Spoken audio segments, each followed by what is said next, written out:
Buenos días, mis queridos hermanos. Le ruego a nuestro Dios que nos envíe su Espíritu, que nos capacite para poder entender su verdad, su realidad, su perspectiva.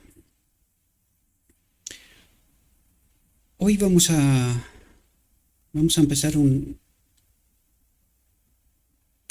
quería decir una serie, pero estamos en el marco de una serie, ¿verdad? Israel y la Odisea, tipos y sombras. Pero vamos a empezar un tema en el cual Dios se revela a sí mismo y también nos explica las profundidades del Evangelio, quién actúa, ¿verdad? Y de qué manera. Aquí vamos a ver cómo obra Dios y cómo obra el enemigo. He visto claramente, y pasa lo mismo como pasa con la Trinidad, ¿verdad? Durante mucho tiempo hemos negado que esto puede ser una realidad, pero por la gracia de Dios, Dios obra, ¿verdad? Poco a poco, no solamente David Gates, sino muchos más pastores,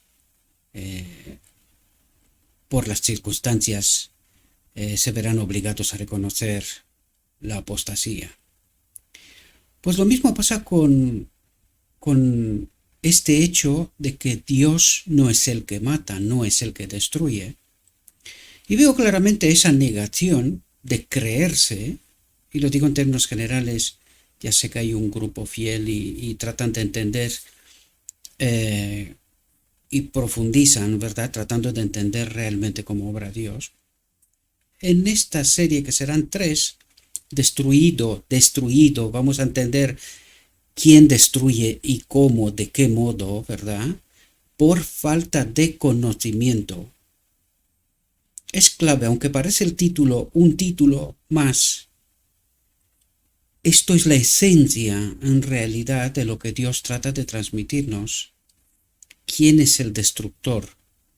¿Y cómo consigue hacer esto? ¿Verdad? Porque su pueblo cree adorar a Dios, sin embargo, no sabe que está adorando a un falso Dios, ¿verdad? Hasta los más honestos, es lógico, y lo vamos a ver a través de esta serie, que el enemigo nos ha engañado, que el engaño y el espiritismo es tan sutil en medio del pueblo de Dios, como lo dije claramente, es decir, el pueblo sirve al enemigo de Dios, está en el campamento de Israel, y Israel no sabe a quién adora. Y gracias a que Dios, en su obra final, preparará un pueblo, porque mucha gente cree que es su pueblo, pero no saben a quién adoran. Pero Dios al final preparará un pueblo, a este hombre especial preparado, para poder sacar el engaño del enemigo de Dios del medio del campamento de Israel.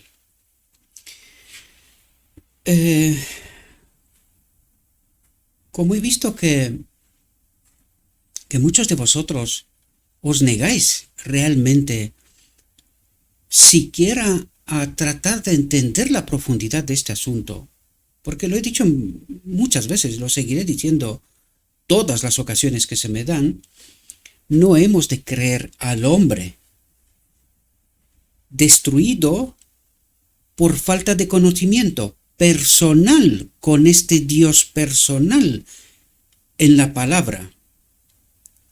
Y hoy más que nunca veremos esta realidad, queridos, porque nosotros seguimos al hombre, y lo he dicho en multitud de ocasiones. Una cosa es tratar de escuchar lo que distintas personas, hermanos, hombres, líderes presentan, pero todo esto no puede ser más que, ¿cómo diría yo?, el inicio de una investigación profunda. Yo no voy a la iglesia para escuchar a un Dios. Lo que está diciendo, y ya está. No tengo que profundizar más, porque Él tiene títulos, doctorados, preparación o no, da igual quien suba al púlpito, ¿verdad? Y presente lo que presente.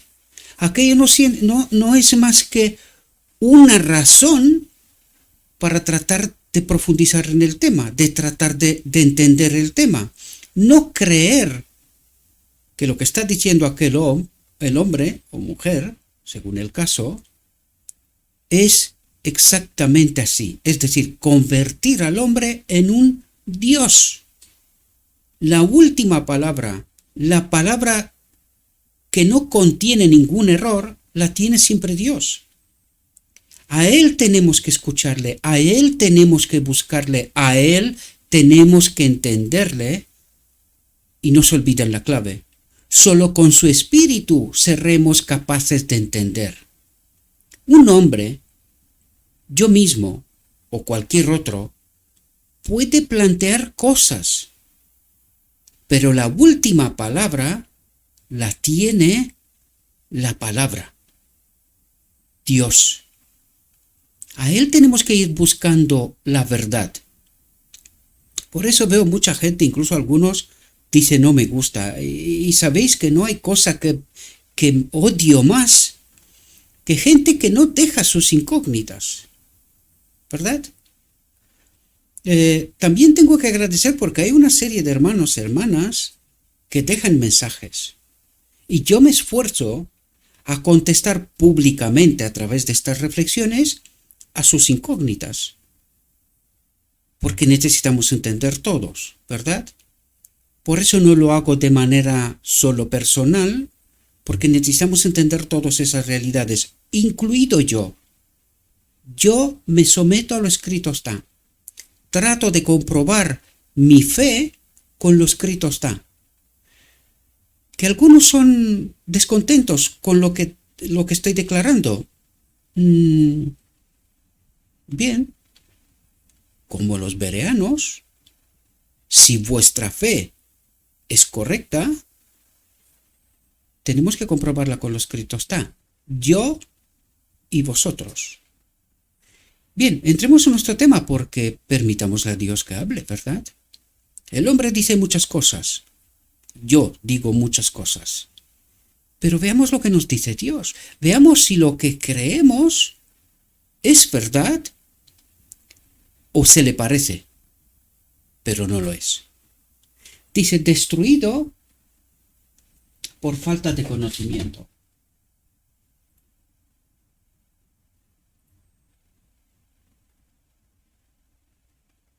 Sí, perdonadme porque tengo aquí un equipo que se tiene que actualizar.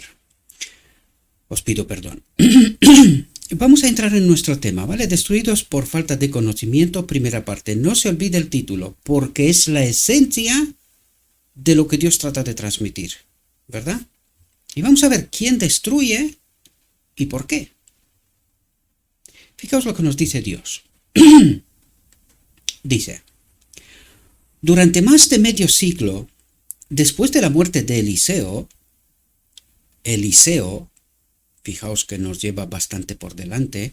De hecho, vais a ver que estamos en tiempos de Oseas, de Amós, ¿verdad?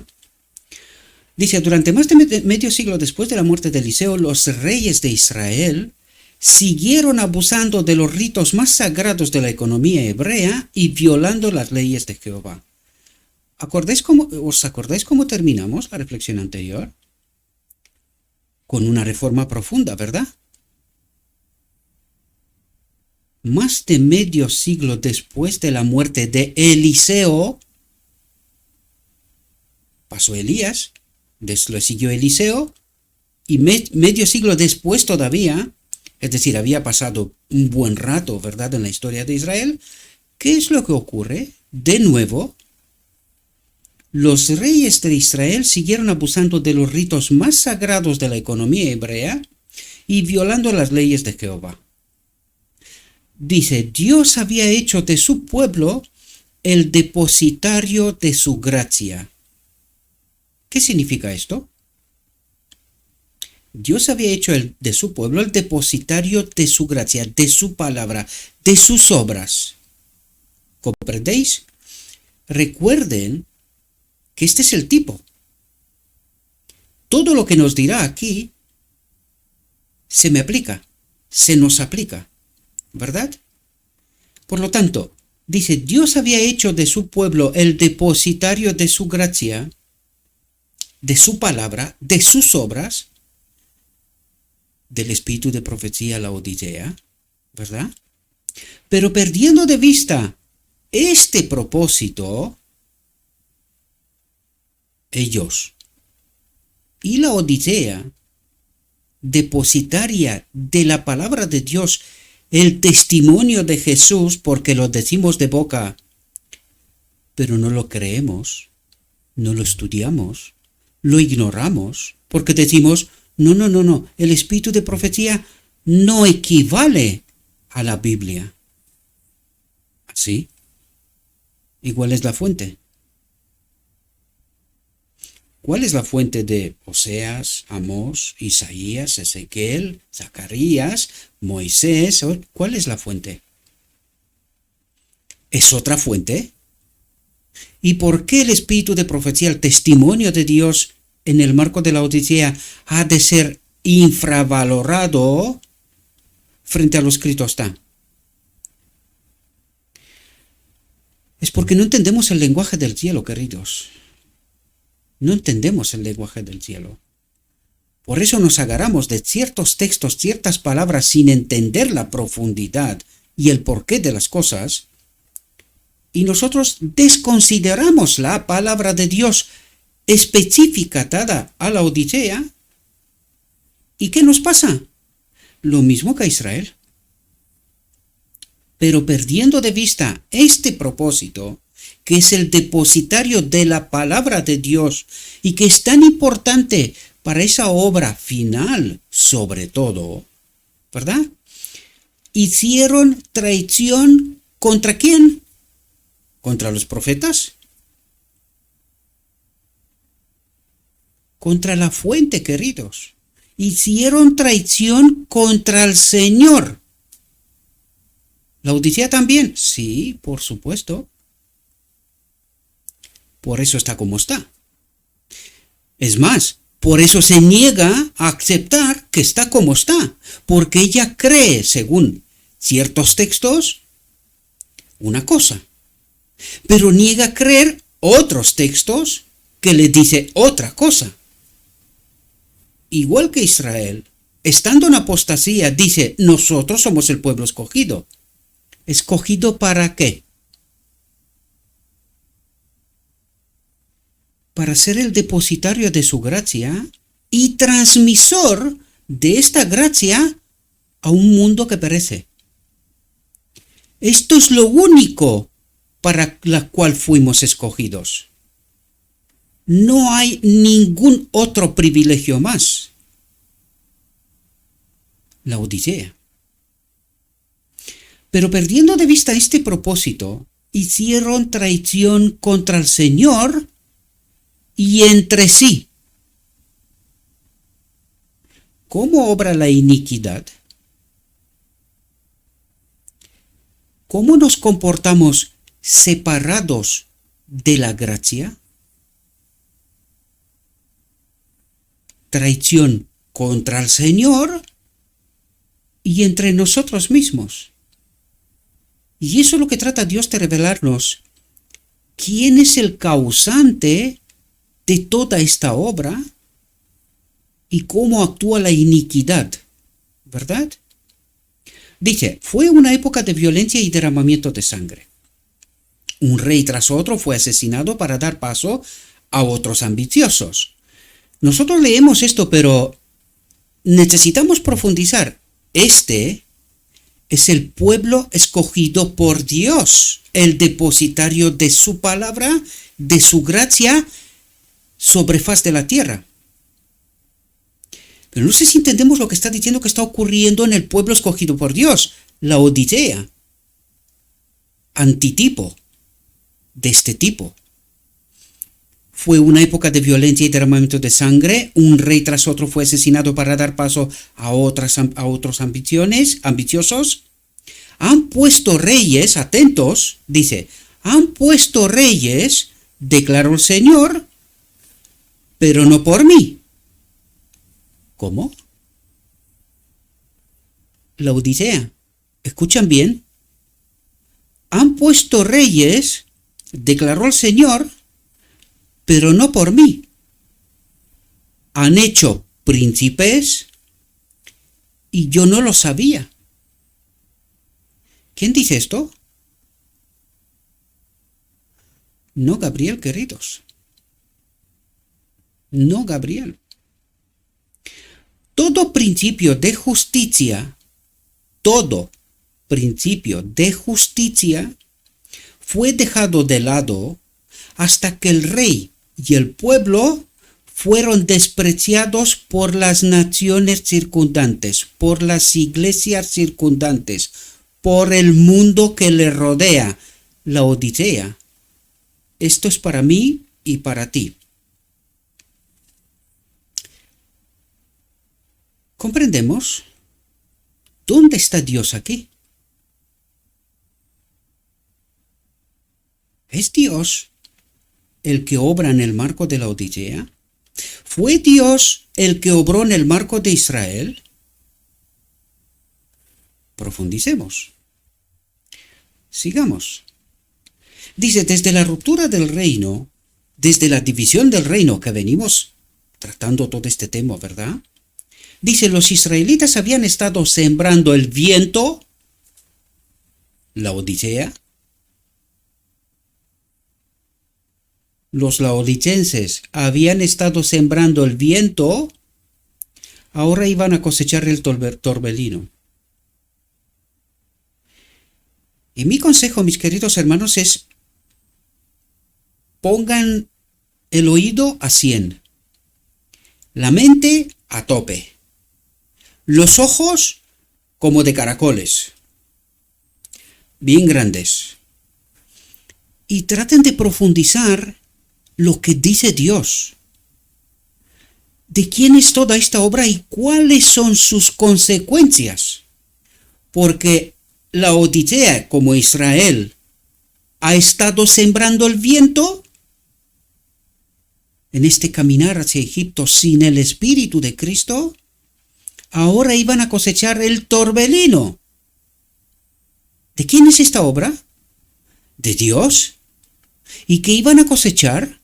Vamos a ver, porque Dios nos coloca ante un espejo y nos revela su carácter, sus obras, y lo que no es Dios, lo que no es su carácter y lo que no son sus obras, y es la obra de la iniquidad.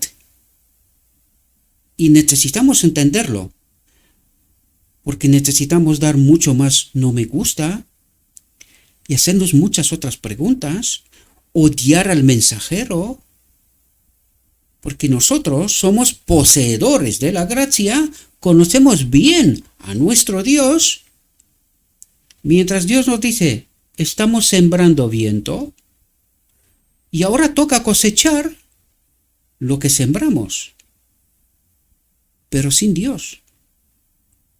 Dice, habéis arado maldad, declaró el Señor. Habéis cosechado iniquidad. Habéis comido el fruto de la mentira. ¿La mentira de quién? De alguien del Edén, que mintió, engañó, desde entonces hasta hoy, señalando un carácter falso de un Dios falso, y el pueblo desconoce quién es su Dios y cuáles son sus obras, al mismo tiempo que cree ser poseedores de la gracia, caminar con Dios. Sin embargo, Dios nos coloca un espejo delante y ahora habla Dios, no Gabriel. Habrá que escuchar, profundizar, entender. ¿Quién es este Dios que mata? ¿Quién es ese Dios que nos hace sembrar viento? ¿Quién es ese Dios que nos alimenta con la mentira? Dice, porque confiaste en tu camino, en tu entendimiento, en tu verdad, en tu Dios, en la multitud de tus valientes.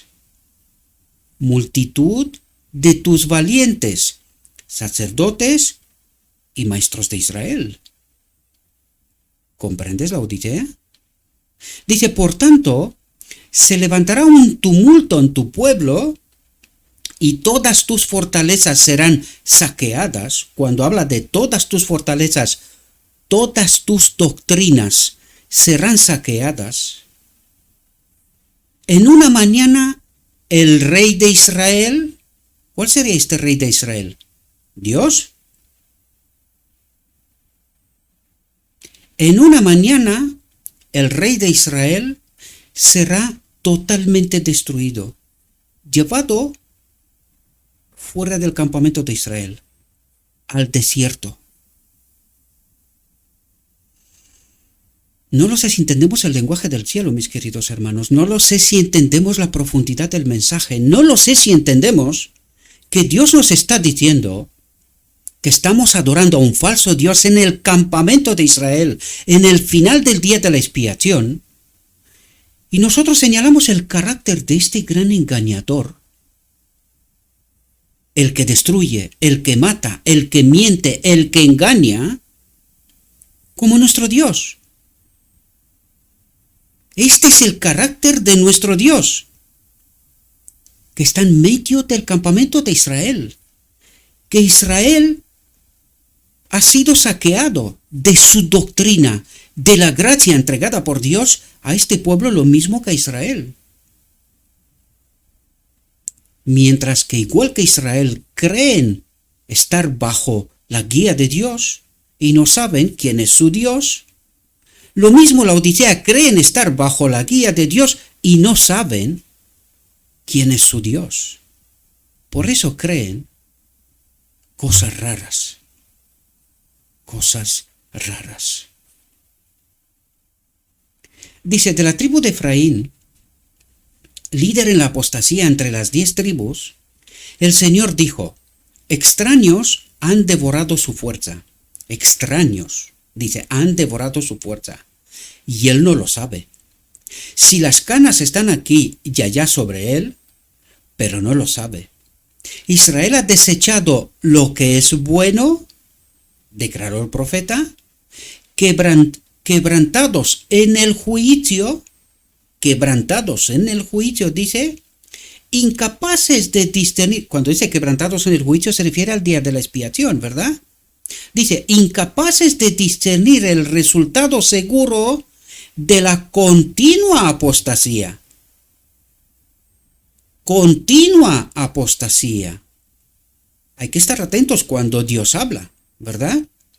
Las 10 tribus pronto serían errantes entre las naciones, irreconocibles, ¿verdad?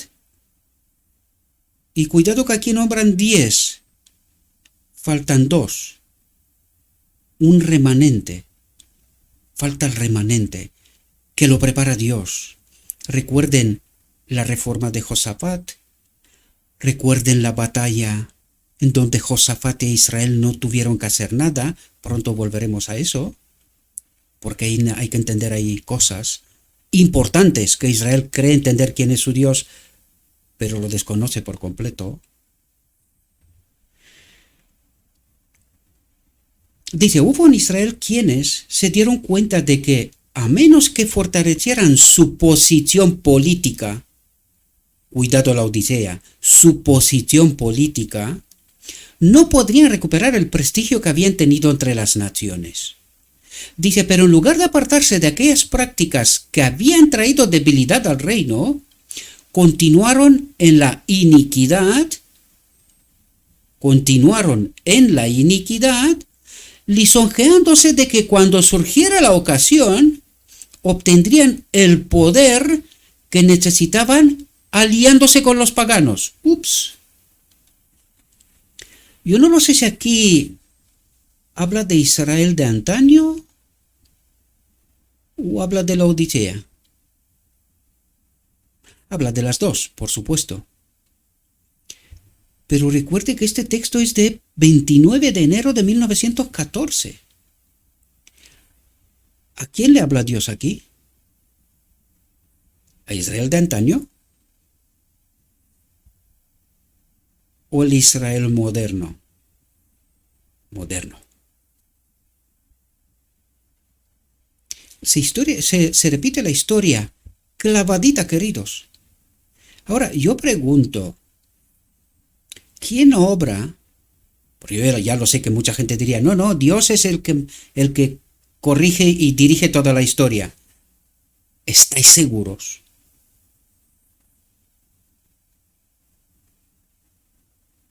¿Cómo es que Israel de antaño se va a la apostasía y no lo sabe? Y esto mismo le pasa a los gentiles, el pueblo de Dios moderno, y no lo sabe. ¿Quién ha dirigido esta historia? ¿Dios? Pues entonces, ¿qué reclama Dios aquí? Dice, ¿me habéis traicionado? ¿Ah, sí? Entonces, ¿quién dirige esta historia? ¿Dios o un falso Dios? Os he invitado muchas veces, yo ya lo sé que a veces el tono y la forma, pero lo hago intencionadamente porque necesitaba, o sea, yo si pudiera, os cabrearía, perdón de la expresión, pero os cabrearía hasta saltar de las sillas. ¿Sabéis por qué? Porque necesitamos hacer todas las preguntas pertinentes, queridos. Porque necesitamos entender dónde estamos de verdad. Dios nos está colocando ante un espejo que no queremos ver. No queremos ver. Nos creemos superiores. ¿Superiores a quién? ¿A Israel de antaño? Pues seguimos los mismos pasos. ¿Al mundo? Pues estamos igual. Y lo veremos, porque habla Dios. No soy yo el que habla. Y el tono y las formas son intencionales. Puedo controlarlo, pero no hace falta. Porque es Dios el que nos coloca ante esta incógnita, tratando de revelarse y revelarnos cuál es el verdadero carácter de Dios y bajo el mando de quien estamos de verdad. Y esto es lo que necesitamos averiguar, salir de este maldito engaño en cual estamos, creyéndonos superiores, mejores y todo lo que se nos ocurre, escogidos por Dios, pero obrando iniquidad. Dice, cuando Efraín vio su enfermedad, declaró el profeta, entonces fue Efraín al asirio, no a Dios, al asirio, a su enemigo, a su Dios podríamos decir, ¿verdad? Dice, también Efraín es como una paloma tonta, sin corazón, sin mente, ¿verdad?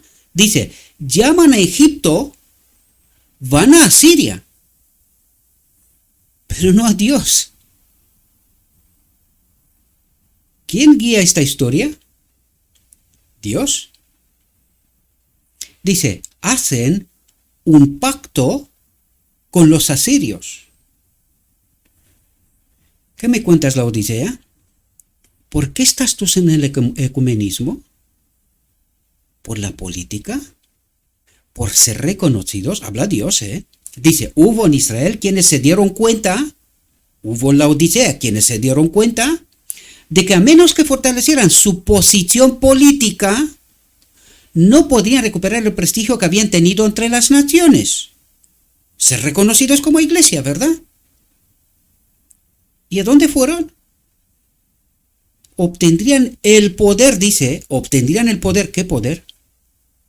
Del enemigo, que necesitaban aliándose con los paganos. No sé si entendéis toda la profundidad. Y este mensaje es para ti y para mí. Hoy. Si ni ahora entendemos, lo siento de mi alma, queridos. Sigan con vuestro Dios. Yo prefiero quedarme con el mío.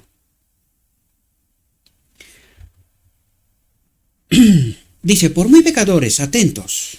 lo que nos dice Dios, ¿verdad? Dice, por muy pecadores y rebeldes que fueran los hijos de Israel, por muy pecadores y rebeldes que fueran los hijos de Israel, el Señor siempre los había mirado con compasión. Cuidado, porque Dios habla de su carácter, quién es Él, ¿verdad? En contraste ¿con quién? Con el carácter de la iniquidad, queridos. Y por todos los medios posibles había tratado de ganarlos para sí. ¿De qué nos está hablando Dios aquí? De la batalla del Armagedón, queridos. Dios trata de ayudarnos a entender quién es Él y cuál es su verdadero carácter, la ley, su espíritu en nosotros, ¿verdad? Y dice, por todos los medios posibles había tratado de ganarlos para sí. ¿De quién está hablando aquí? Del pueblo escogido, ¿verdad? De Israel y de la Odisea. Había tratado de ganarlos para sí. ¿Tiene Dios un pueblo? Y entonces, ¿a quién trata Dios de ganar? ¿Tiene Dios un pueblo? Pregunto. Buena pregunta. Tratemos de contestar. Cuando Israel era un niño, dice, declaró el Señor, entonces lo amé y llamé a mi hijo de Egipto. Dice, había conducido a sus elegidos a la tierra prometida y los había establecido allí para que fueran una bendición para toda la tierra. ¿Por qué eran escogidos? Para que sean una bendición para toda la tierra, para que siendo los depositarios de la gracia, de la verdad, de la palabra, la dé a conocer esta luz al mundo entero. ¿Cuál es la obra del cuarto ángel? Iluminar la tierra ¿con qué? Con su gloria. ¿Entendéis las similitudes? ¿Por qué era Israel escogido? ¿Por qué es la Odisea escogida? ¿Y con quién ha hecho alianza Israel y la Odisea? ¿A quién trata Dios de ganarlos para sí? ¿Tenía Dios un pueblo? ¿Tiene Dios un pueblo hoy? Entonces, ¿qué está haciendo Dios aquí? Espero que podáis entender la profundidad, queridos, no la superficie. Espero que podáis entender el lenguaje del cielo, no la superficie. También a Efraín le enseñé a ir tomándolos por los brazos, declaró. Pero no sabían que yo los había curado. ¿Curado de qué? De la única enfermedad, queridos, de pecado. De pecado. Les había enviado la gracia, su palabra, el evangelio. Hagan similitudes, ¿verdad? Nos lo dirán enseguida, pero hagan paralelos. Traten de entender cómo trató de llevar a Israel ese niño, hacerlo adulto, pasarlo por la guardería, por la escuela general, hasta llegar el día de la expiación, a la universidad, donde fracasó. Y hagan paralelos con la Odisea. De cuando era niño, cómo Dios nos ha conducido por la profeta, por el espíritu de profecía, desde la guardería hasta tratando de llevarlos a la universidad en 1888, pero no nos gustó y lo rechazamos. Destruido el pueblo de Dios por falta de conocimiento, mientras cree estar en posesión del conocimiento. ¿Y cómo que Dios trata de ganarlos para sí? ¿Quién nos ha conducido al desconocimiento, a la destrucción? ¿Quién? Por eso trato de explicaros, mis queridos hermanos, porque yo sé que eso no es fácil comprender. Por eso creemos lo que creemos. Porque hay alguien que se ha suplantado viene como un ángel de luz tratando con la palabra y el pueblo cree que es Dios.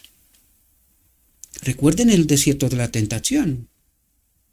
¿Por qué crees que fue aquello? ¿Aquello es la obra de Cristo de inicio? Y el remanente final es la obra final. Recuerden que en la prueba final nosotros tenemos que pasar por esa misma prueba por la cual pasó Cristo. Y sin pecado. Si entendemos bien el espíritu profecía. ¿Verdad? Dice, pero no sabían que yo los había curado. Los atraje con cuerdas de hombre, con bandas de amor. ¿Cómo te entregaré, Efraín? Dice. ¿Cómo te libraré, Israel? ¿Cómo te pondré como Adma? ¿Cómo te pondré como Seboim? Fijaos lo que dice Dios. Mi corazón se revuelve dentro de mí. Mis arrepentimientos se encienden juntos. Porque lo he hecho todo. No lo sé qué más hacer para salvarte, para dejar de seguir engañado, para dejar de seguir adorando a Baal y no a mí, dice Dios.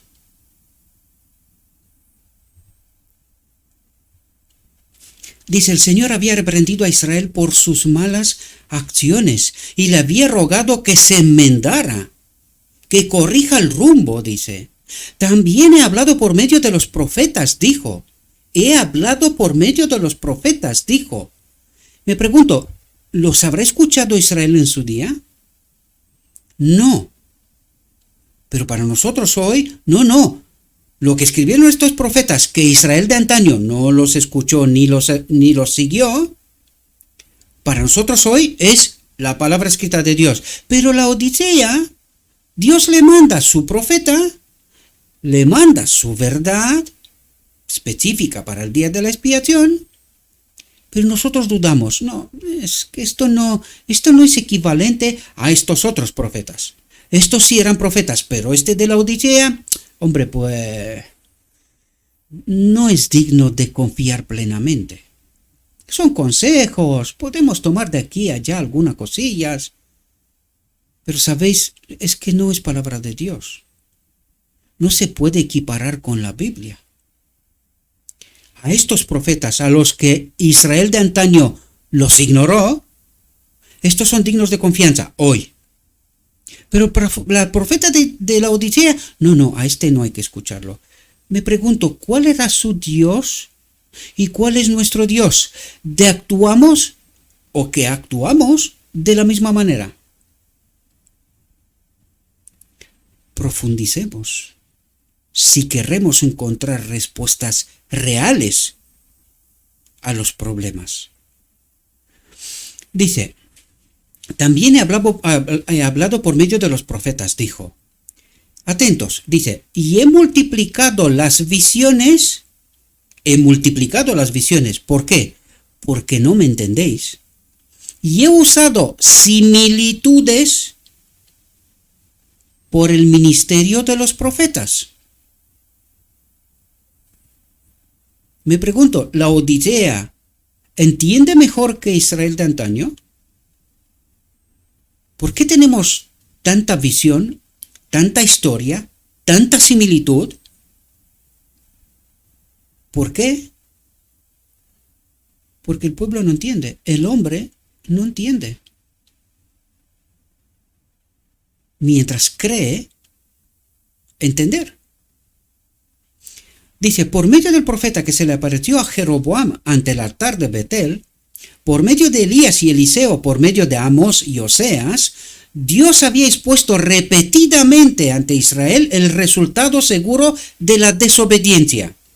Y ahora nos hablará cómo obra la iniquidad. Porque Dios, cada vez que le decía al pueblo o profetizaba de manera personal a los reyes o para el pueblo, lo único que hacía es, porque como tiene capacidad de ver en el futuro el resultado seguro de la desobediencia, trató de presentarnos las obras de la iniquidad por adelantado y nosotros dijimos, no, esta es la obra de Dios. ¿Seguro? Pues veamos lo que trata Dios de presentarnos, a ver si fue Él el que obró o no era más que resultado seguro de la desobediencia, de estar separados de Dios en realidad.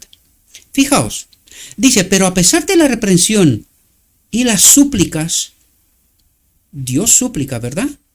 Pero a pesar de la reprensión y las súplicas, Israel se hundió más y más en la apostasía. Dice, Israel retrocedió como una vaquilla reincidente, declaró el Señor. Dice, mi pueblo se inclina a retroceder de mí, a huir de mí. Y Dios nos advierte, el resultado seguro de la desobediencia, de estar separados de Él, ¿qué nos pasará? Claro, y nosotros decimos, no. El resultado seguro de la desobediencia es que Dios nos castigará. Pero Dios habla, dice, el Señor había reprendido a Israel por sus malas acciones y le había rogado que se enmendara. Dios le había rogado que se enmendara. Oye, ¿tenemos todavía oídos y razonamiento? Dios había rogado que se enmendara. También he hablado por medio de los profetas, dice, y he multiplicado las visiones y he usado similitudes por el misterio de los profetas. ¿Por qué? Para prevenirnos del resultado seguro de la separación de Él, de no ser guiados por Él, ¿verdad? Y nosotros decimos, no, estas consecuencias son porque Dios obra de este modo. Él nos mata, Él nos castiga, Él nos destruye. Me pregunto, ¿quién está peleando para distorsionar el carácter de Dios? Y que su pueblo, hoy, al final del día de la expiación, todavía diga que este Dios es su Dios. El que trata de distorsionar el verdadero carácter de Dios, mientras Dios trató por todos los medios de salvar, de evitar el resultado seguro de la desobediencia. Lo que pasa es que el pueblo no entiende. ¿Sabéis lo que no entiende? El inicio del asunto, y por eso no entiende las consecuencias. No sabe quién es su Dios, cuál es su carácter, y por eso está engañado de un falso Dios que distorsiona el carácter de Dios.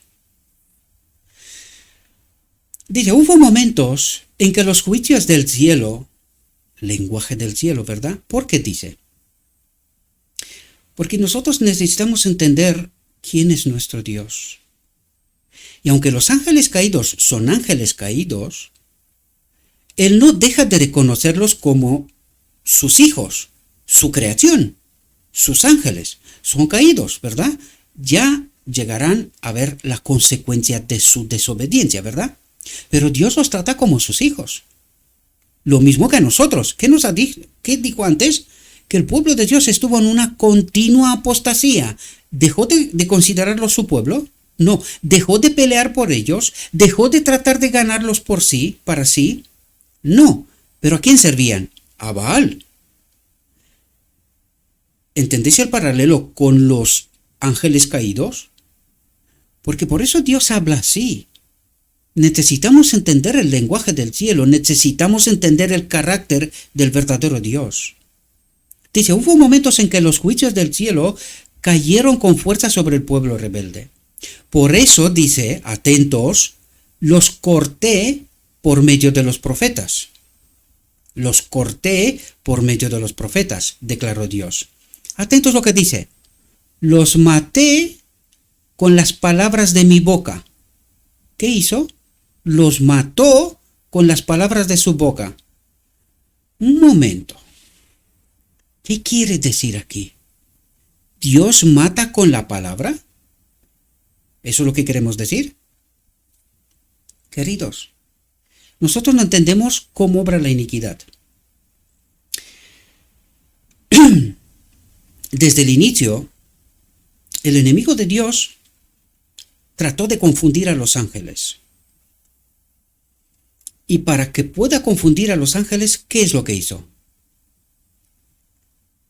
Trató y golpeó directamente en el carácter de Dios. Perdonadme un segundo.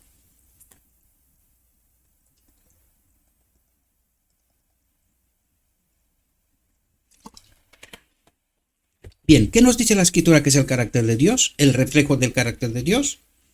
La ley. ¿Cuál ley? Los 10 mandamientos, no, estos son para los que están en la tierra. Ahora estamos hablando de la ley del cielo. La ley es el Espíritu de Dios en todos los seres creados. Somos templos para Dios, ¿verdad? Entonces, el enemigo de Dios en aquel momento trató de distorsionar el carácter de Dios, diciendo que la ley de Dios, su Espíritu en ellos, en nosotros, no es bueno. ¿Pero por qué no es bueno? Para eso necesitamos entender las claves del inicio para poder entender las consecuencias de estar unidos a Dios, conectados con su Espíritu o desconectados de su Espíritu. Bien, ¿cómo trató de distorsionar el carácter de Dios ante los ángeles que lo veían todos los días, verdad? Pues dijo, si esta ley de Dios, su Espíritu en mí, estamos hablando de Lucifer ahora, ¿verdad? O nosotros, los ángeles, es como dice ser, perfecto, bueno en gran manera, ¿verdad? Entonces, ¿por qué he pecado yo? ¿Entendéis la profundidad? Por eso dice la ley no es buena. El Espíritu de Dios en él no es bueno y en nosotros tampoco. ¿Por qué? Dice, pero si su Espíritu es como dice, entonces, ¿por qué he pecado yo? ¿Por qué me echa de la gracia? ¿Por qué me echa de su... O sea, me quita del cielo? ¿Por qué me quita del cielo? Si su Espíritu es como dice ser. ¿Por qué he pecado yo? ¿Por qué me he separado de Dios? ¿Entendéis la sustancia y la profundidad del asunto? Lo que está en cuestión. Y es así como dice que el carácter de Dios, su Espíritu, en nosotros no es bueno. Pero bien, ¿pero qué es lo que no dice en realidad? Que fuimos creados libres, queridos. Fuimos creados libres.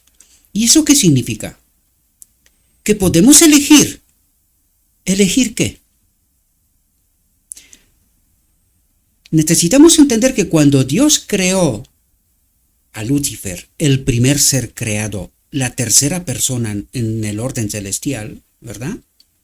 Cuando creó a Lucifer, no pudo preguntarlo, oye, mira, yo te voy a crear, te voy a traer a la vida.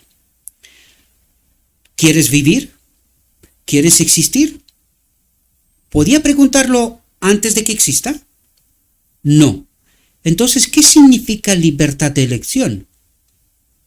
Podemos elegir vivir en el reino de Dios tal como Él lo ha creado, ¿verdad? Y quiero deciros, y pregunté a alguien que también cree que Dios sí mata, de una manera excepcional, pero mata, al final, ¿verdad?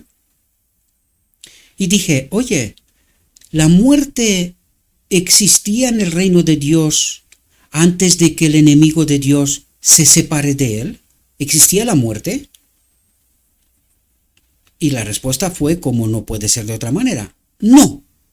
Bien, si la muerte no existía, entonces, ¿esto es un atributo de Dios? ¿La muerte es un atributo de Dios?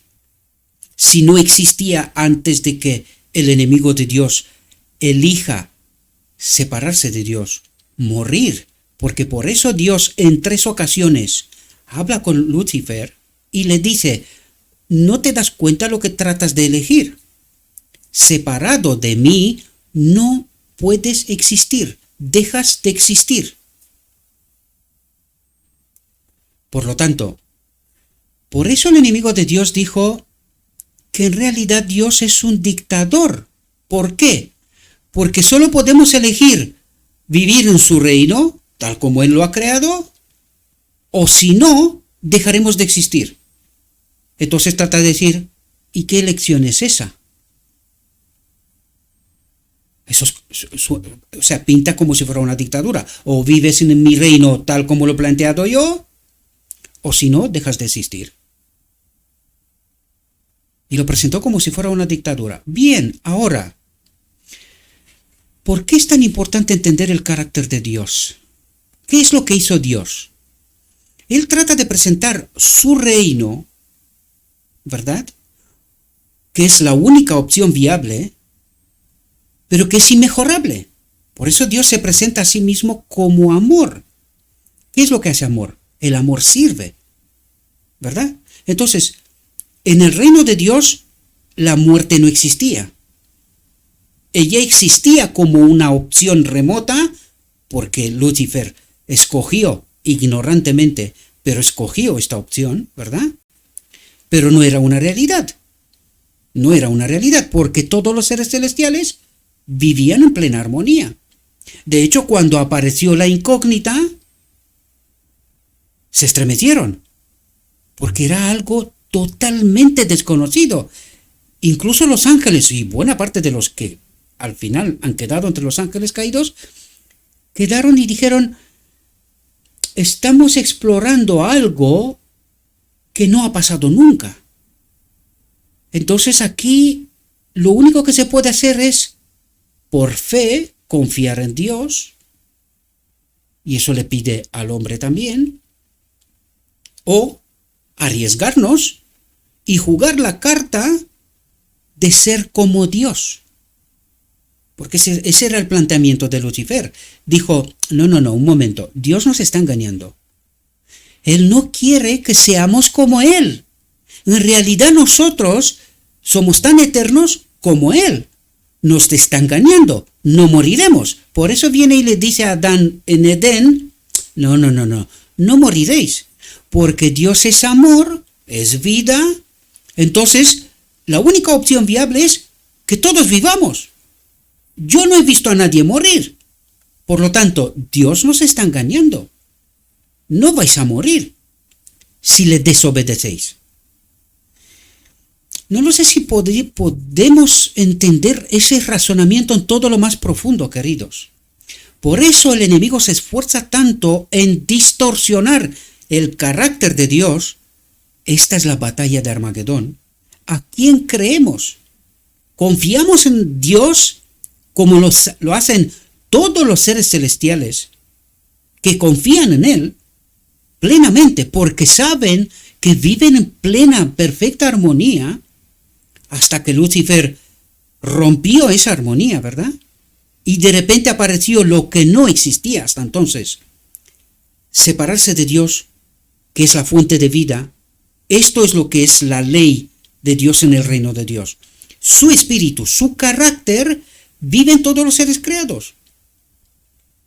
Y eso es lo que trató de explicarle a la Odisea con Cristo nuestra justicia. El carácter de Dios, la ley de Dios, su espíritu, nosotros, es todo lo que necesitamos. Por eso pelea tanto el enemigo para romper este pensamiento y desconfiar de Dios. Y decir, no, Dios, si no le obedecemos, nos mata. Miradme a mí. Me echó del cielo y me va a matar al final. Pero dijo que su ley era perfecta. Entonces, ¿su ley es perfecta? ¿Por qué he pecado yo? ¿Entendéis todo el conjunto de incógnitas que resulta de lo que el enemigo hizo en el cielo? ¿Entendéis lo que está haciendo aquí? Tratando de simular ser Dios y todo lo que está ocurriendo, poniéndolo en el carácter de Dios, cuando nosotros lo único que hacemos es, estando en desobediencia, dice, los maté con las palabras de mi boca. ¿Cuáles son las palabras de la boca de Dios? ¿Cuáles son? Pues no son precisamente las advertencias, queridos. No son las advertencias, no es el Evangelio, la palabra de Dios. ¿Y cómo nos mata? ¿Cuál es el pecado contra el Espíritu Santo? Contra la ley de Dios, su Espíritu en nosotros. ¿Cuál es el pecado contra el Espíritu Santo? Negarnos a escuchar a Dios, a entender a Dios. ¿No ese es el pecado del Espíritu Santo? Entonces, ¿cuáles son? Dice, los maté con las palabras de mi boca. ¿Cómo nos ha matado? Porque nos dijo la verdad y nosotros la ignoramos. Nos advirtió y lo ignoramos.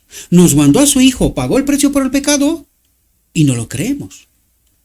Nosotros seguimos a Baal mientras Cristo nos advierte una y otra vez que moriremos. Si seguimos en desobediencia, separados de Dios, de la fuente de vida, ¿no? Porque eso es lo que vino Cristo a hacer, a unirnos a la fuente de vida, al Padre, ¿no? Él es el único Dios verdadero, la fuente de vida. ¿Y cómo nos mata Dios con las palabras de su boca? Pues el Evangelio creído es vida. No creído es muerte. Trae consecuencias. Las advertencias dice, separados de mí, moriréis. Y eso trata de explicarnos cómo funciona eso. Dice, por eso los corté por medio de los profetas, los corté. Les dio advertencias. Cuidado que separados de mí, moriréis. Los corté. Declaró Dios, los maté con las palabras de mi boca. Y tus juicios son como la luz que sale. Tus juicios. Tu liberación, ¿qué es juicio? Liberación. Contrario a lo que Satanás nos hizo creer, que los juicios de Dios son castigos, muerte. No, los juicios de Dios son vida, si los entendemos. Si no los entendemos, claro, separados de Dios, ¿qué ocurre? Moriremos. Dice, porque misericordia quise, dice Dios, y no sacrificios, y conocimiento de Dios, más que holocaustos. Conocimiento de Dios, dice. ¿Queremos escuchar a Dios?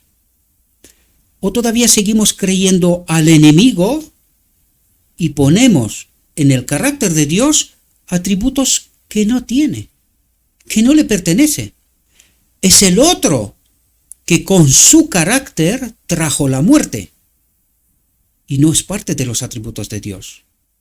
Ahora entendéis de por qué digo yo, no es Dios el que mata, sino que soy yo que desobedezco, no quiero escuchar las advertencias y permanezco separado de Dios. ¿Y qué es lo que ocurre? ¿Por qué decimos que el libro de Job es clave? Y luego os dije también de Moisés, ya llegaremos a eso también, ¿verdad? Pero ¿por qué el libro de Job es clave?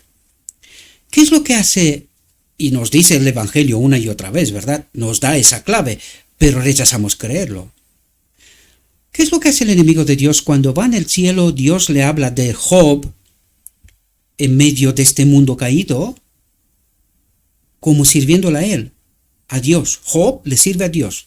¿Y qué es lo que le pide el enemigo? Que lo ponga a prueba. ¿Pero qué es lo que pedía en realidad? ¿Qué es lo que quería? Pues lo mismo que quiso hacer con Cristo. Probarlo, matarlo. Porque ¿qué es lo único que le impide Dios que haga? Porque sabía lo que quiere hacer, sabía cuál es su carácter. Y dice, vale, pruébalo. Lo único que no tienes permiso, lo subrayo con mayúscula, con negrita, con lo que más queráis. No tienes permiso. ¿Por qué?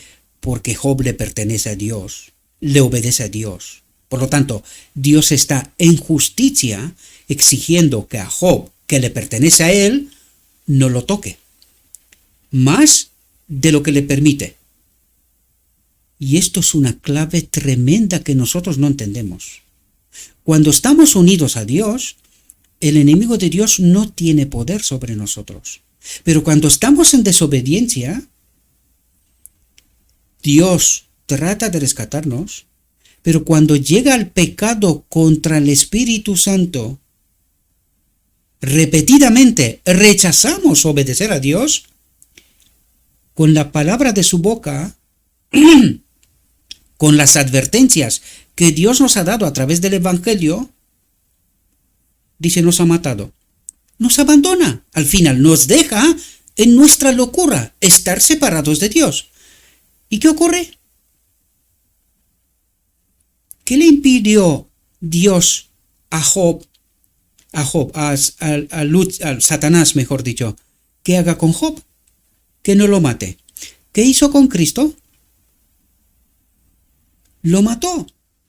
Lo mató. Entonces, ¿cuál es el carácter de la iniquidad? ¿Necesita Dios pedirle a Satanás que mate a alguien? ¿Necesita Dios que le haga su trabajo el enemigo? Es que nosotros no entendemos que es justamente lo contrario. Mientras estemos bajo el amparo de Dios, el enemigo no puede hacer nada. Por eso vivimos, por eso vivo yo. Porque yo estoy solo aquí. No sé si os dais cuenta, en un garaje. Si no fuera por los ángeles de Dios aquí presentes, yo no existiría, queridos. Necesitáis daros cuenta de esta profunda realidad y cómo obra Dios. Si no estamos bajo el amparo de Dios y Dios diga, vale, pruébalo, pero no toques su vida. ¿Entenderéis? Por eso los cristianos, los verdaderos cristianos, tienen que ir camino a la cruz, porque están probados. Pero ¿qué dice Dios con la última generación? Su vida no la toques.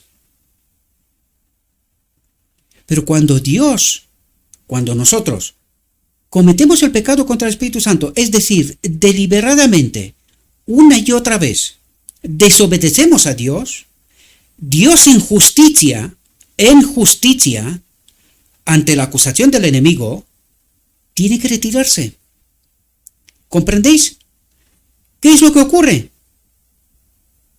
Lo que el Evangelio nos trata de enseñar una y otra vez. Pero no queremos entender. Por eso decimos, no, es que Dios lo ha castigado, porque desobedece. Y Dios dice, trato de ganarlos para mí, trato de salvarlos hasta lo sumo, dice, hasta el extremo voy. Os permito el pecado contra mi espíritu una y otra vez, hasta que no tengo más argumento. Y tengo que abandonaros, porque vosotros no me escucháis, no me entendéis, y no puedo en justicia. Dios en justicia nunca obra en injusticia. No tiene más argumento para protegernos, queridos. ¿Qué ocurre? Lo que el Evangelio nos relata una y otra vez. Espero que podáis entender la profundidad del asunto, mis queridos, y por qué creo en mi Dios, el que no mata. Y por eso os advierto, queridos, cuidado a qué Dios servís. Cuidado. Dice, porque misericordia quise y no sacrificios, y conocimiento de Dios más que holocaustos, más que sacrificios. Dice, pero ellos, como los hombres, han transgredido el pacto, han rechazado estar unidos a mi espíritu. ¿Cuál es el pacto eterno? Que su espíritu habite en este templo. Este es el pacto eterno. Esto es lo que ha venido Cristo a hacer. Unirnos al Padre, a la vida. Han transgredido el pacto. Allí han actuado con traición contra mí. ¿Se han unido a quién? Al enemigo. ¿Y qué pasó? Pues lo que pasa siempre. Lo que pasa siempre. Y su pueblo no entiende. No entiende. Ni siquiera no entiende que al final del día de la expiación no es Dios el que mata a Satanás, sino que este hombre especial preparado lo saca en el desierto y lo deja morir allí. Muere solo, porque el argumento que muchos cristianos dicen, no, pero es que Satanás no se matará a sí mismo. Somos ignorantes del espíritu de profecía. El espíritu de profecía dice que al final los no salvos, en esta batalla final, después de 1000 años, tratando de conquistar el Jerusalén que baja sobre la tierra, lo matarán. O sea, lo vimos en la batalla de Josafat, que ahora sí os la explico. En la batalla de Josafat, que es la batalla final, ¿quién peleó en esta batalla? ¿Israel? ¿Josafat? ¿Hizo algo? No. ¿Y cómo salieron vencedores? Había 3 ejércitos contra ellos. ¿Qué pasó? Se mataron entre ellos. ¿Entendemos la lección, su profundidad? Se mataron entre ellos. ¿Quién matará al enemigo de Dios? Dios. Profundicemos, queridos. Profundicemos. Dejemos de una maldita vez estar ignorantes, porque somos los depositarios de la gracia. La tenemos. ¿Por qué no entendemos? ¿Por qué desconocemos el carácter de nuestro verdadero Dios? Pero ellos, como los hombres, han transgredido el pacto, se han separado de mí. Allí han actuado con traición contra mí. En lugar de que yo les salve y se cumpla la promesa de que Dios está en el banquillo de acusados y dijo, ¿quién me va a justificar? Una última generación que entenderá el conflicto y me glorificarán. ¿Pero qué hizo el hombre? Una y otra vez han traicionado al Señor. No entienden el conflicto y la resolución. No glorifican a su Dios. Y por eso estamos aquí y perpetuando el mal, y esta generación no sale a la luz. Desconoce a Dios.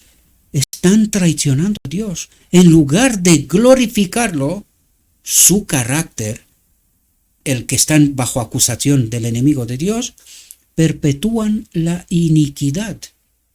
Y dicen, nuestro Dios mata. ¿Y quién aplaude? El enemigo dice, muy bien, me habéis entendido. Eso es lo que quería. Por lo tanto, no se puede glorificar a Dios así. Y seguimos aquí, porque nuestro Dios es un falso Dios. Y el verdadero Dios sigue en el banquillo de los acusados. Su pueblo desconoce su carácter. Y aquí seguimos, desgraciadamente. Dice, oíd la palabra del Señor, hijos de Israel. Ordenó audazmente el profeta Oseas, ya que te has olvidado de la ley de tu Dios. ¿De cuál ley? ¿De qué habla? De su espíritu, queridos. Este es el pacto eterno. Ya que te has olvidado de la ley de tu Dios, habla de una ley. La ley de tu Dios, yo también me olvidaré de tus hijos. ¿Qué dice Dios? Me olvidaré de tus hijos, dejaré de protegeros. ¿Con quién queréis ir? ¿Con el enemigo? A los asirios, a los egipcios, id allá. Ya veréis lo que os pasará. Lo mismo que cuando dejamos que nuestro Dios sea la guía y quisimos un rey. Nos advirtió, lo vais a pasar mal. ¿Y qué nos está relatando? Las advertencias de Dios, la traición hacia Dios. No queremos que este Dios sea nuestra guía. Queremos una cara visible, un hombre del reino de la iniquidad que nos guíe. Y mientras tanto decimos que nuestro Dios nos acompaña. ¿Cuál Dios? ¿Cuál Dios? Ya que te has olvidado de la ley de tu Dios, yo también me olvidaré de tus hijos. Como fueron aumentados, así pecaron contra mí. Así se separaron de mí. Por eso cambiaré su gloria, su espíritu. ¿Qué perdió Adán en Edén? La gloria de Dios. ¿Qué perdió? La presencia de Dios, su espíritu. Por eso cambiaré su gloria, su espíritu, en vergüenza. ¿Quién es la vergüenza? la iniquidad.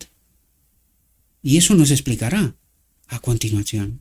Dice, comen el pecado de mi pueblo y ponen su corazón en su iniquidad, y habrá como pueblo, como sacerdote, y los castigaré por sus caminos y les pagaré sus obras. Lenguaje del cielo. Y les pagaré sus obras.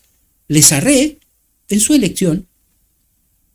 Les pagaré sus obras. Les haré en su selección. Me separaré de ellos. ¿Verdad? Porque me han traicionado. No me quieren a mí. Quieren al otro. ¿Verdad? Dice, la iniquidad que prevaleció en Israel durante el último medio siglo antes del cautiverio asirio fue similar a la que prevaleció en los días de Noé. ¿Entendemos? ¿Podía haber más iniquidad? Porque en los días de Noé vino el diluvio y todos perecieron. ¿Verdad? La iniquidad que prevaleció en Israel durante el último medio siglo antes del cautiverio asirio fue similar a la que prevaleció en los días de Noé y que ha prevalecido en todas las épocas en las que, atentos, los hombres han rechazado a Dios. ¿Y a quién han aceptado? A su enemigo. Y se han entregado por completo a las malas acciones.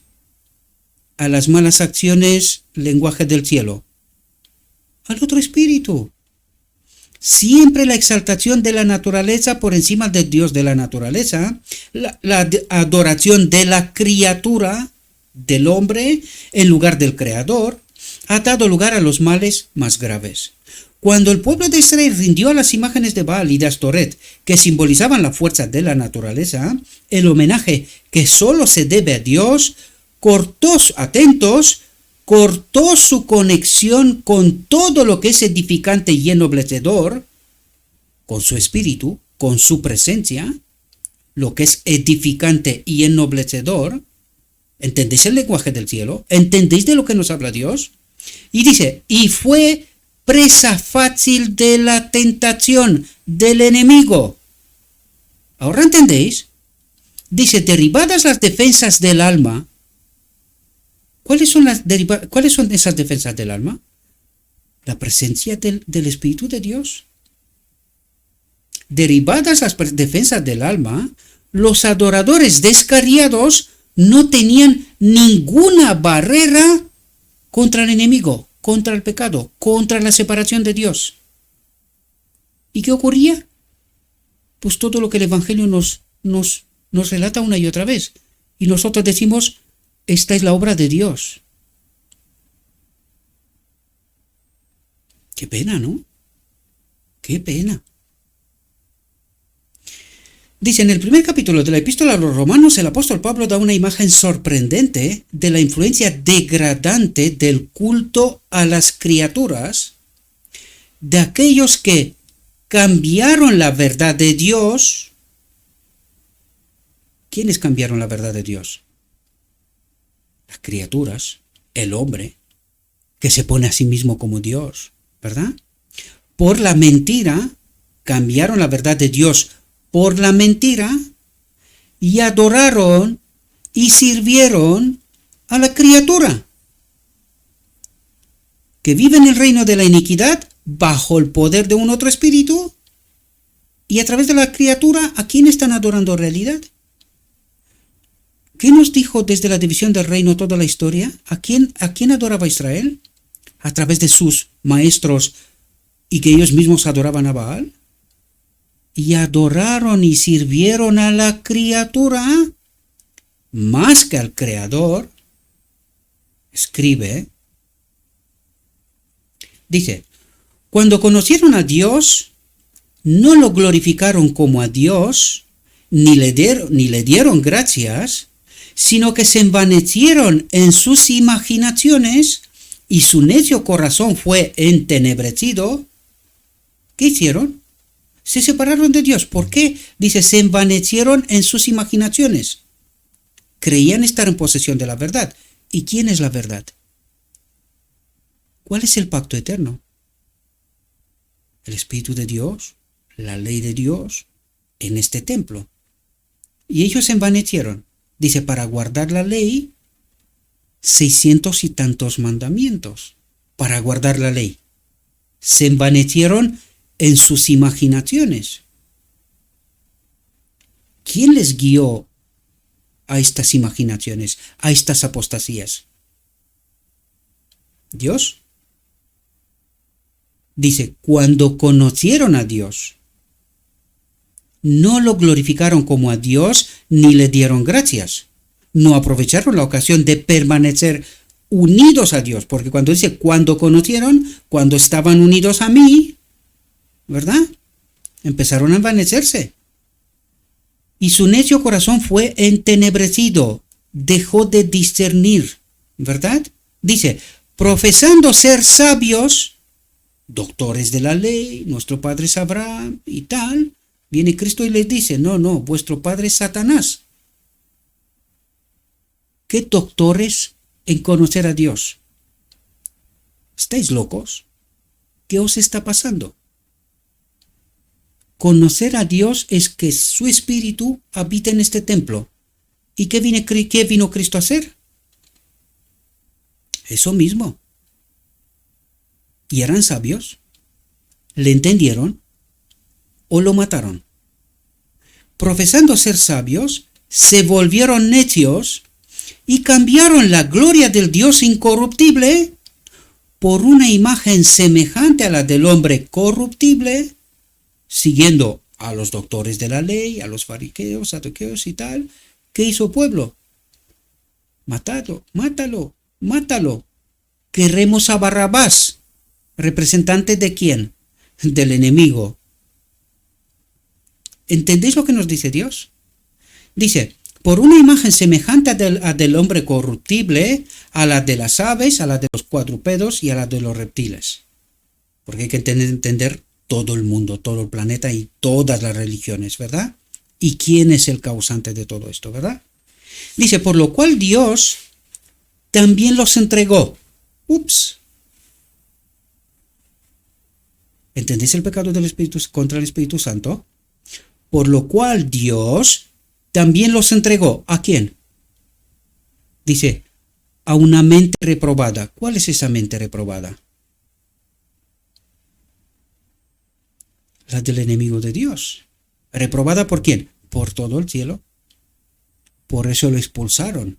Una mente reprobada. A una mente reprobada y atentos cómo obra la iniquidad. Por lo cual Dios también los entregó. No los mató ni los castigó. Se apartó tal como eligieron. Ellos eligieron adorar al hombre, animales y cualquier otra cosa. Por lo tanto dice, por lo cual Dios también los entregó, dejó de pelear por ellos, a una mente reprobada, al enemigo que los reclamaba, ¿verdad? Y dice, atentos cómo obra la iniquidad, para hacer las cosas que no son convenientes, que no nos convienen, justamente contrario a lo que ocurre en el reino de Dios o cuando estamos conectados con Dios, para hacer las cosas que no son convenientes. Y ahora pregunto yo la odisea, lanzo la pregunta, luego cada uno pensemos. ¿Está Satanás en medio del campamento de Israel? Llenos de toda injusticia, fornicación, maldad, codicia, malicia, llenos de envidia, asesinato, debate, engaño, malignidad, murmuradores, calumniadores, aborrecedores de Dios, despreciables, orgullosos, jactanciosos, inventores de cosas malas, desobedientes a los padres, sin entendimiento, rompedores del pacto, sin afecto natural, implacables, sin misericordia. ¿Está esto en medio de la iglesia? ¿Hay alguna que falte? A lo mejor alguno me diría, ¿cómo era aquí? Asesinato. ¿Qué nos dice el Evangelio cuando hablamos mal de nuestro hermano? Lo hemos matado en nuestro corazón. Por lo tanto, también hay asesinato. ¿Comprendéis? Por lo tanto, ¿hay alguna de todas esas obras de iniquidad que falta en la Odisea? Entonces, ¿cuál es el Dios de la Odisea? Si todo esto está en medio de nosotros, en medio del campamento de Israel, al final del día de la expiación. ¿Cuál es el Dios de la Odisea? Dice que conociendo el juicio de Dios, que los que cometen tales cosas son dignos de muerte, de esta mente reprobada, no solo hacen lo mismo, sino que se complacen en los que las hacen. Rechazadas las restricciones de la palabra de Dios y de su espíritu, no había profundidades de pecado demasiado bajas para ellos. Más bajo no se podía ir. ¿Entiendes la Odisea? ¿Cuál es tu Dios? Esa es la pregunta clave. ¿Por qué crees tú en un Dios con ese carácter? Castigador, que mata.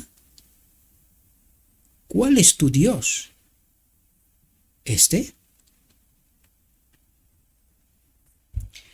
Despierten, mis queridos hermanos. No trato de convenceros, simplemente lean, estudien y entiendan cuando habla Dios.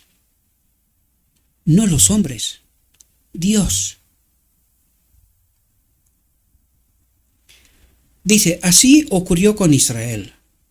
Aquellos que podían haberse destacado como líderes espirituales entre las naciones, habiendo dejado de lado los estatutos de Dios, cayeron presa indefensa de las malas pasiones del corazón humano. Sus tiempos se caracterizaron por la opresión, la injusticia flagrante, el lujo y la extravagancia, la fiesta desenfrenada y la embriaguez, el libertinaje y el desenfreno. Me pregunto, ¿encontraré yo esto en la iglesia? ¿Sí o no? Odian al que reprende en la puerta. Odian al que reprende en la puerta. Lo excluyen. Ahora, no sé si recordáis que os dije yo que la Odisea está echando fuera al remanente final. Odian al que reprende la puerta. Porque ¿cómo está la Odisea? Pues todo lo que dijimos hasta aquí. ¿Y qué hace ella? Porque no se acomoda. Los que odian, los que reprenden en la puerta, no se acomodan a esta iglesia, hay que echarlo fuera. Marginalizar, callar, destruir, asesinar. ¿Verdad? Dice, declaró Amos, y aborrecen al que habla con rectitud. Vienes tú, te pones en plan santo aquí, pero ¿quién te crees tú? Y nos condenas a nosotros. Yo no. Es Dios el que mata con la palabra que sale de su boca. Con esta palabra. Porque así mata a Dios. Nos deja en nuestra locura. Y esta mente reprobada de la iniquidad hace lo que le dé la santa gana. Y hace que lo malo sea bueno. En medio de la Odisea, lo mismo como con Israel de antaño. Y nosotros, ciegos, no vemos. Necios y no entendemos. Esa es la profunda realidad. Dice, afligen al justo, aceptan un soborno y desvían de su derecho al pobre en la puerta. Estos transgresores vendieron al justo por plata y al pobre por un par de zapatos. Y esta es la justicia de la Odisea. Vosotros convertís el juicio en ajenjo, y dejáis la justicia en la tierra, declaró el profeta. Habéis convertido el juicio en hiel y el fruto de la justicia en cicuta, vosotros que os alegráis de una cosa de nada. Lleno de indignación, el profeta se dirigió a ellos como a los que hacen que se acerque el asiento de la violencia, que se acuestan en lechos de marfil y se tienden en sus lechos, que beben vino en tazones y no se afligen por la aflicción de José. Entre todas las clases de la sociedad prevalecía la embriaguez desvergonzada. En el día de nuestro rey, declaró Oseas, los príncipes lo han enfermado con botellas de vino. El vino y el vino nuevo quitan el corazón, la mente. El vino es la falsa doctrina, ¿verdad? Dice, Amós testificó, el vino de Babilonia, para que entendáis la metáfora, ¿verdad? Habéis dado a beber vino a los nazaríes, a los que no tomaban vino, ¿verdad? Entre las mujeres, así como entre los hombres, había quienes invitaban a otros a unirse con ellos en la juerga, diciendo, traed y bebamos de este vino de Babilonia, ¿verdad? La tierra estaba llena de violencia. Galaad era una ciudad de los que obran la iniquidad y estaba contaminada de sangre. Por medio de su mensajero, el Señor testificó contra Israel. Cometen falsedad y el ladrón entra y la tropa de ladrones saquea por fuera y no consideran en su corazón que yo me acuerdo de toda su maldad. Ahora sus propias obras los han acusado, están delante de mi rostro, alegran al rey con su maldad y a los príncipes con sus mentiras. Todos son adúlteros, fornican con otro Dios, con un falso Dios. Y esto es la obra del ecumenismo. Por medio de su mensajero, la Odisea, por medio de su mensajero, el Señor testificó contra Israel, cometen falsedad, y el ladrón entra, el ladrón de fuera entra, y la tropa de ladrones saquea por fuera, ecumenismo, y no consideran en su corazón que yo me acuerdo de toda su maldad, creen que lo hacen bien, ahora sus propias obras los han acosado. Al final del tiempo, por eso esa última generación tiene que sacar fuera al enemigo del campamento de Israel, están delante de mi rostro, alegran al rey con su maldad, la conferencia, el liderazgo, y a los príncipes, a los maestros de Israel en cada iglesia, con sus mentiras. Lo estáis haciendo bien, qué bien has predicado, qué estupendo, qué... Todos son adúlteros, fornican con esta mente reprobada. Espero que podáis entender la gravedad del asunto, queridos, porque habla Dios. Y solo os digo que esta es la primera. Hay 3 temas. Dijo mi guía, todavía hay mucha luz que debe brillar de la ley de Dios y del Evangelio de la justicia. Este mensaje, entendido en su verdadero carácter, el de Dios, desde su perspectiva, desde su realidad, y proclamado en el Espíritu, el 4º ángel del Apocalipsis, crecerá hasta alcanzar una importancia tan grande como apenas soñéis, y iluminará la tierra con su gloria. Y este es mi deseo para cada uno y cada una de vosotros, queridos, que despierten. Está bien que haya dudas, está bien que haya discusiones en cuanto a conocer a Dios en medio del pueblo de Dios, porque necesitamos salir del engaño, necesitamos conocer al verdadero Dios y glorificar su nombre, su carácter, y no creer los engaños del enemigo. Le ruego a nuestro Dios que nos envíe su Espíritu, que nos capacite para poder entender su verdad, su realidad, su perspectiva. Y os deseo, mis queridos hermanos, que tengáis un próspero día y en todo lo que os he dicho, os lo he dicho en nombre de Cristo Jesús. Amén.